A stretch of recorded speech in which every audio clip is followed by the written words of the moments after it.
So here I'm on the stage, just finished the build-up and the sound check. I'm going to show you around what we're doing. You see roughly the background. I'll show you in a moment. Look, how about this? It's in a church. I'm going to swap the camera and you can see what we're looking at. So here's the heart of the stuff. Arjan's fantastic sound equipment, as you can see. Lots all plugged in. Won't bother explaining stuff. We've got a couple of wireless mics going on. And we've got a cello, bass guitars with a really cool bass amp back there. And I love this drum kit. It sounds really nice, and the looks help to me. All mic'd up, measured out. We've got a vocalist here, a young lady singing and playing the piano. Sings really nice. A guy who's going to be standing behind that microphone and singing as well. Bit of a dodgy thing there, but now we've got two guitars. You see, acoustic guitar, electric, and this. Well, you know I'm a gear freak. Okay, I'm a gear freak.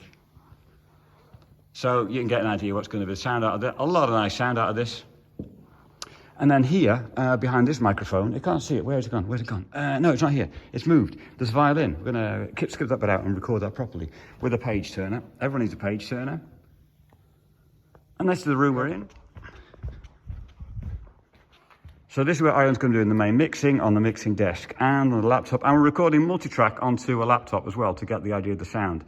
So this is what the people are going to see and hear. I'll record some bits of it later on too. Bye for now.